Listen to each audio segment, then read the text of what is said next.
Hi everyone, welcome to study spring. और ये हम लोगों का 69th वीडियो है पॉलिटी 1000 एमसीक्यूज का, जिसमें हम लोग पॉलिटी से रिलेटेड जितने भी बेसिक एमसीक्यूज है चैप्टर वाइज उस सारे को कवर कर रहे हैं।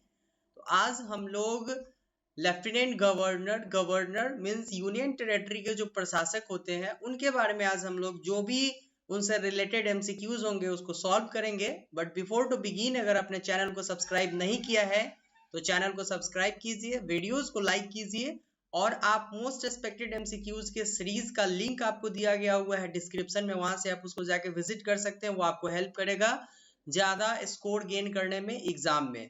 तो चलते हैं अपने एमसीक्यूज की तरफ। पहला क्वेश्चन है आपके पास, किस राज्य में 1957 में विधानसभा का सृजन किया गया और 1985 में उत्सादन किया गया? अब जो हिंदी भाषी हैं, सबसे पहले जो इंपॉर्टेंट थिंग्स यहाँ पे है वो मैं आपको बताता हूँ, वो मैं आपके साथ शेयर करता हूँ। डिफेंस में जाने के लिए दो ही लोग होते हैं, या तो एक पैशनेट होते हैं कि हमको डिफेंस में जाना है, या फिर एक वो लोग होते हैं जो आर्मी की तैयारी करते होते हैं, वहां से अगर उनको सक्सेस नहीं मिलता है तो फिर वो आते हैं ऑफिसर रैंक के लिए। या फिर इस वीडियो को वो लोग भी देख रहे होंगे जो आर्मी की तैयारी कर रहे होते हैं। तो इन दोनों के लिए क्या होता है कि बहुत सारे लोग हिंदी मीडियम से आते हैं और ये उन्हीं को देख करके क्वेश्चन तैयार किया गया हुआ है, उन्हीं को लेकर के ये चैनल को क्रिएट किया गया है कि उनको हिंदी वाले में प्रॉब्लम नहीं हो। Otherwise I am able to teach with both subject, Hindi और English, no problem. But there is a lot of students who don't know about Hindi and they have a lot of problem to solve the question which is mentioned in Hindi because the language, the Hindi language is too difficult than English। तो यहाँ पे matter क्या होता है कि हिंदी में जो भी वर्ड यूज किए गए होते हैं वो काफी डिफिकल्ट होता है, जिसको हम लोग जो यूज करने में बहुत सारी प्रॉब्लम होती है। जैसे कुछ लोगों को सृजन तो पता होगा कि सृजन का मतलब क्या होता है, मीन्स अडॉप्ट करना, यहाँ पे आप इसको बोल सकते हैं, अप्लाई करना बोल सकते हैं। उत्सादन का मतलब किसी को नहीं पता होगा, लेकिन अगर केवल उत्सादन की बात आएगी तो वो नहीं पकड़ सकते क्वेश्चन को, लेकिन सृजन के साथ अगर उत्सादन होगा तो वो क्वेश्चन को पकड़ेंगे। तो यहाँ उत्सादन का मतलब हटाना होता है। तो ये जो क्वेश्चन है आपका इंपॉर्टेंट है, ये एग्जाम में पूछे जाते हैं, इससे हम लोगों को क्वेश्चन सॉल्व करना है, इससे रिलेटेड जो भी आएंगे, क्योंकि यहाँ से वेटेज होते हैं।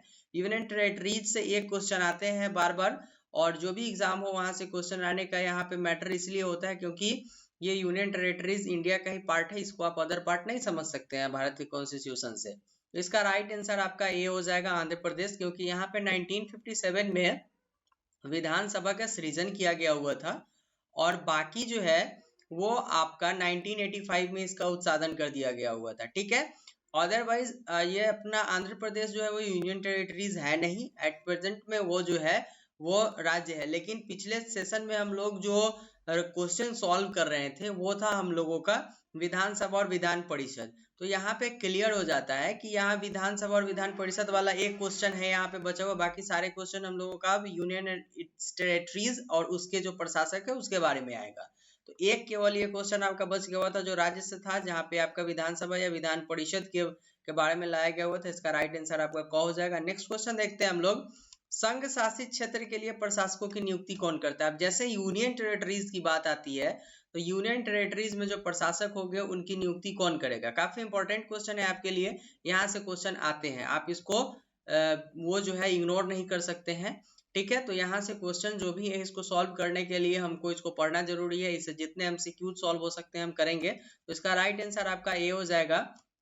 हमारे जो प्रेसिडेंट साहब होंगे, ऑनरेबल प्रेसिडेंट साहब, सेम उसी तरीके से यहाँ पे गवर्नर की नियुक्ति करेंगे या फिर लेफ्टिनेंट गवर्नर की नियुक्ति करेंगे जो संघ शासित क्षेत्रों का प्रशासक होगा। अब संघ शासित क्षेत्रों में प्रशासक जो होते हैं वो कई तरीके के होते हैं, उनके नाम चेंज होते हैं। जैसे कहीं पे हम उसको राज्यपाल बोलते हैं, कहीं पे हम उसको एलजी बोलते हैं, लेफ्टिनेंट गवर्नर, कहीं पे हम उसको प्रशासक बोलते हैं, कहीं पे हम उसको मुख्य प्रशासक बोलते हैं।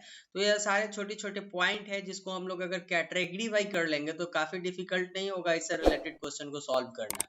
इसका राइट आंसर आपका क हो जाएगा, राष्ट्रपति। नेक्स्ट देखते हैं, निम्न में से किन संघ शासित क्षेत्रों के प्रशासक को उपराज्यपाल के नाम से जाना जाता है? काफी इंपॉर्टेंट क्वेश्चन है और मैंने इसीलिए सारे राज्य जो भी यूनियन टेरिटरीज है सारे को मैंने मेंशन कर दिया कि अगर कभी भी आपके प्रशासक से रिलेटेड क्वेश्चन आए और ऑप्शन कोई भी एक रहे तो आप आराम से इसको फाइंड आउट कर सके। तो इसका राइट आंसर आपका सभी हो जाएगा, क्योंकि दिल्ली, पुदुचेरी, दमन दीव और अंडमान निकोबार जो द्वीप समूह है, इन सारे के जो प्रशासक, ये सारे के जो प्रशासक है उसको उपराज्यपाल मीन्स लेफ्टिनेंट गवर्नर के नाम से जाना जाता है। इंपॉर्टेंट है और इसको हम लोग कवर करते चले जाएंगे धीरे धीरे, ये अपना क्लियर होते चला जाएगा। नेक्स्ट क्वेश्चन देखते हैं, किस संघ शासित क्षेत्र के प्रशासक को मुख्य आयुक्त कहा जाता है? यह भी इंपॉर्टेंट क्वेश्चन है, क्योंकि इसका जो राइट आंसर होगा वो चंडीगढ़ हो जाएगा। यहाँ पे संघ शासित क्षेत्रों की बात आ जाती है, यूनियन टेरिटरीज की बात आती है, तो चंडीगढ़ का जो प्रशासक होगा उसको हम लोग मुख्य आयुक्त बोलेंगे।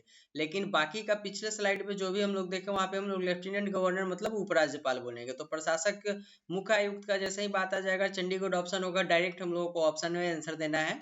नेक्स्ट देखते हैं हम लोग, दादर और नगर हवेली एवं लक्षद्वीप के प्रशासक क्या निर्दिष्ट किया गया है, मतलब उसको किस नाम से जाना जाएगा? तो उसको भी हम लोग प्रशासक के नाम से ही जानेंगे। इंपॉर्टेंट है ये, यहाँ कुछ बहुत सारा लेंदी टाइप क्वेश्चन नहीं है, डायरेक्ट एग्जाम में पूछे जाएंगे, इसका आंसर डायरेक्ट देना है। यहाँ से डायरेक्ट ही एग्जाम में क्वेश्चन आते हैं, तो जरूरी नहीं है कि ये सारे लोगों के लिए है।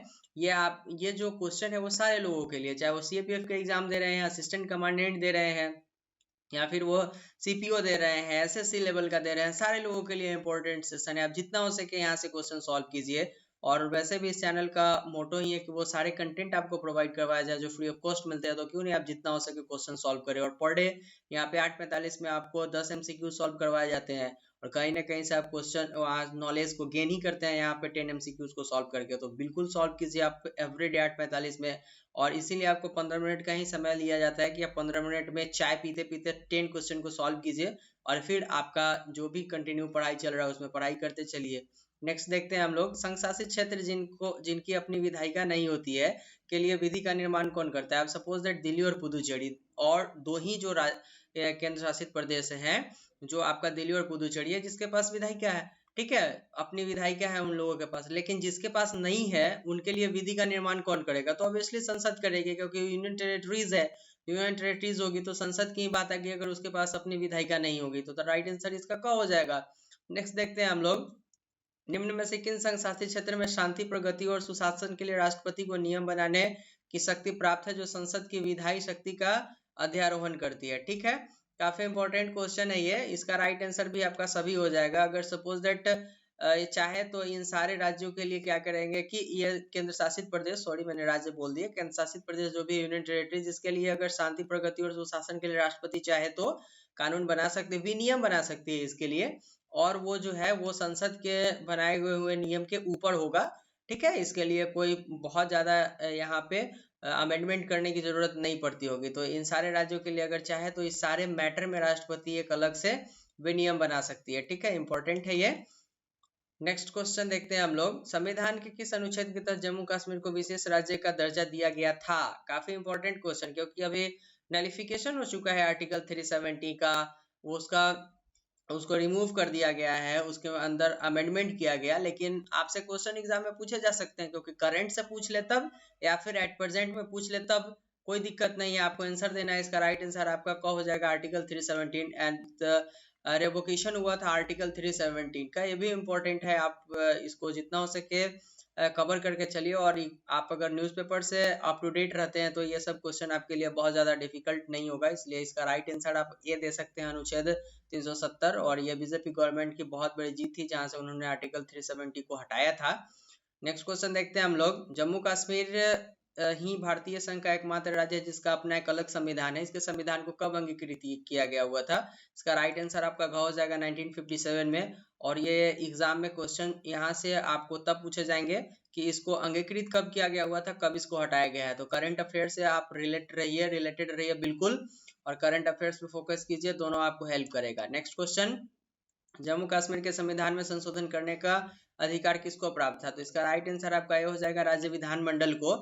और यही एक मैटर था जिसके कारण ये आर्टिकल 370 को कभी हटाया नहीं जा सकता था, और सेम सिचुएशन के कारण वहां पे prime minister law, presidential law लगा हुआ था, तब जाकर के संसद उसके ऊपर ये लॉ बनाई और उसको हटा दिया गया 317 को। तो काफी डिफिकल्ट था उस वक्त का सिचुएशन, क्योंकि वहां पे कोई गवर्नमेंट थी नहीं, पीडीपी के साथ बीजेपी का मर्जेशन था, मीन्स की अलायंस गवर्नमेंट थी वहां पे।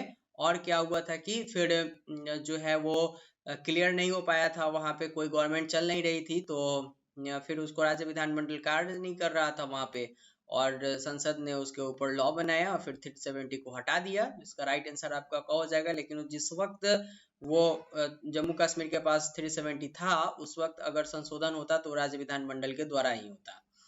तो ये था अपना वीडियो 69th। हम लोग 690 से ज़्यादा क्वेश्चन को सॉल्व कर चुके हैं। यहाँ पे हम लोग 800 क्वेश्चन को सॉल्व कर चुके होंगे, 85 तक जाएगा और हम लोग 1000 MCQs को सॉल्व कर चुके होंगे।